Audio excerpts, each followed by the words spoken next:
Mark எழுதின சுவிசேஷம் 9ஆம் அதிகாரம் 20வது வசனம்.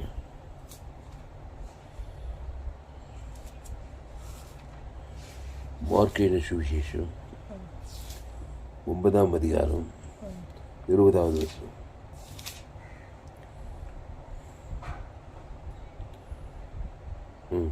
அவனை அவரிடத்தில் கொண்டு வந்தார்கள். அவரை கண்ட உடனே அந்த ஆவி அவனை அலைக்கழித்தது. அவன் தரையிலே விழுந்து நுரை தள்ளி புரண்டான். அதாவது அவனை அவரிடத்தில்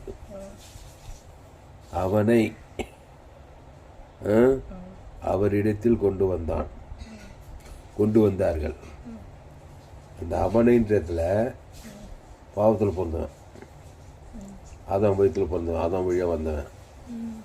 அவரிடத்தில் அவர் ஆதாம் வித்தில் பிறந்தவர் கிடையாது. ஆதாம் வித்துக்கு அப்பாற்பட்டவர், தேவ வித்தினாலே பிறந்தவர் தான் இயேசு.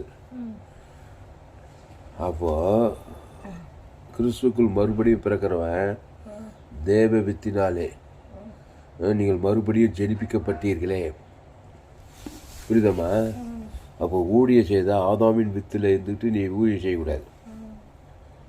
ஆவி அலகைக்காது, சூழ்நிலை மாறாது, அற்புதம் நடக்காது, ஜபத்துக்கு பதில் வராது, கிறிஸ்துவ வாழ்க்கை ரசனையாக இருக்காது, வாழ்க்கையில் எந்த மாற்றம் இருக்காது. கிறிஸ்துவ வாழ்க்கையில் அவனை அவரிடத்தில் கொண்டு வந்தார்கள். அவரை கண்ட உடனே அந்த ஆவி அவனை அலகழித்தது. அவன் தரையிலே விழுந்து நுரை தள்ளி புரண்டானான். அப்போ இயேசுவை கண்ட உடனே அந்த ஆவி அவனை அலகழித்தது. உள்ளகிற ஆவி அலகழிக்குது. ஏன்னா ஓட பார்க்குது.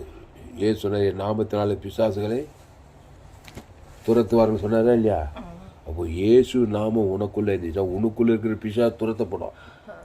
இப்போ உனக்குள்ளே இருக்கிற பிசாசே துரத்தப்படாமல் நீ போய் எங்கள் மற்றவங்களுக்குள்ளே இருக்கிற பிசாசு துரத்துது. அப்போ நமக்குள்ளே இருக்கிற பிசாசு அலகழிக்கணும்னா நீ கிறிஸ்துவின் ஆவி உடையவனாக இருக்கணும். என்னது?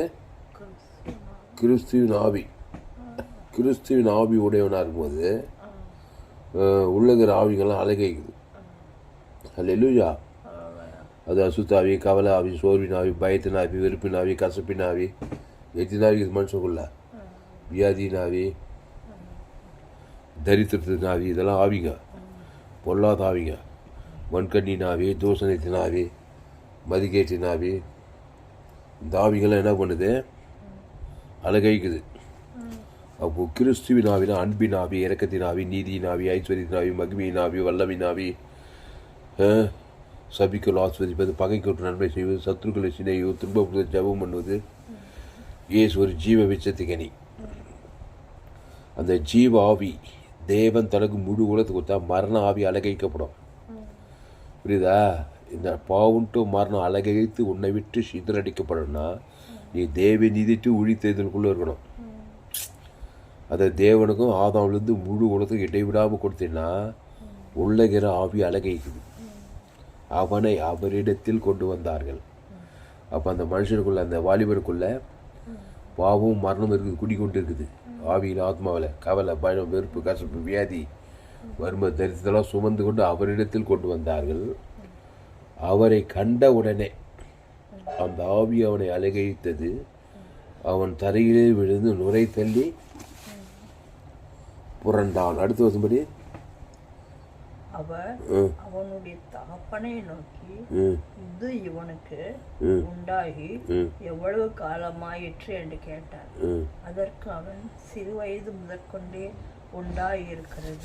சிறு வயது முதற்கொண்டே என் தாய் என்னை பாவத்தில் கருத்தரித்தாளாம். கருவிலே உண்டாயிக்குது பாவம்.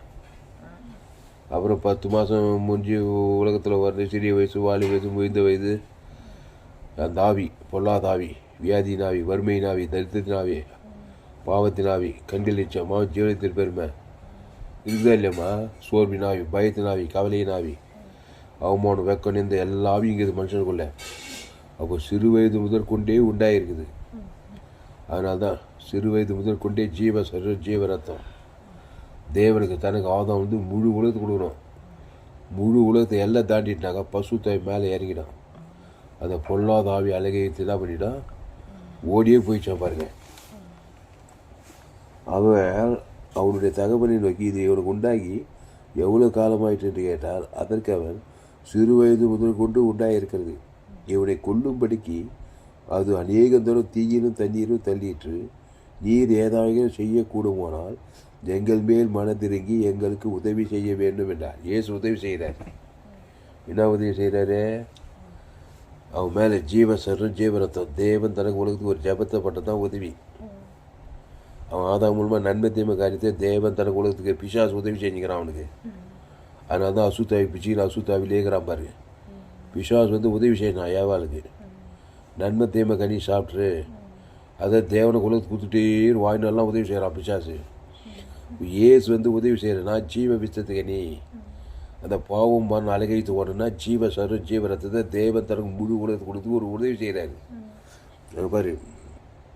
இயேசு அவனை நோக்கி நீ விசுவாசிக்க கூடுமானால் ஆகும், விசுவாசிக்குள் எல்லாம் கூடும் என்றார்.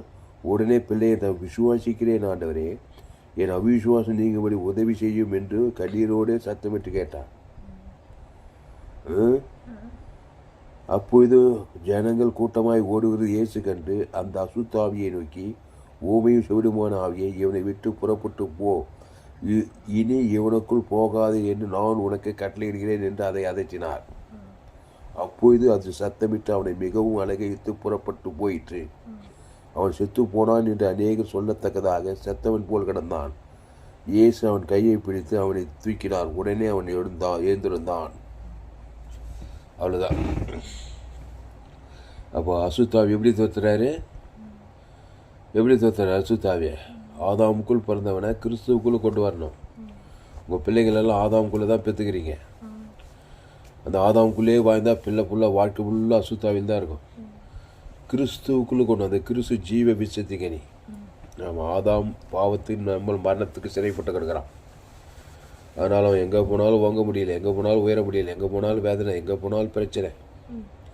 எந்த நாட்டுக்கு போனாலும் எந்த தேசத்துக்கு போனாலும் பிசாசு உதவி செஞ்சுட்டே இருக்கிறான். நன்மை தீமை கனியை தேவன் தர கொடுத்து கொடுத்துட்டே இருக்கும்படி அவங்க தூண்டிகிட்டே இருக்கிறான். கவலைப்படு, சோர்ந்து போ, பயப்படு, வெறுப்படி, சண்டை போடு, பாவத்தை காட்டு, சுய நீதி, சண்டைகள், பொறாமைகள், எரிச்சி இதெல்லாம் காட்டுறான் பாரு மனுஷன். அது எங்கேருந்து அவனுக்கு வருது? ஆதாமியாவால் வித்து வழியாக வருது. அது தந்தை சந்தியா. இயேசு ஒரு உதவி செய்கிறார். அளவற்ற அன்பு, சபிக்கணும் ஆஸ்வதி, பகைக்கணும் நன்மை செய்ய, சத்துக்களை செய்ய, துன்பப்படுத்த தேவம் பண்ணு, தேவி நீதி உயிர்த்தல தேவன் தனக்கு ஆதாம் முழு கொடுத்துக்காட்டு அவர் உதவி செய்கிறாரு.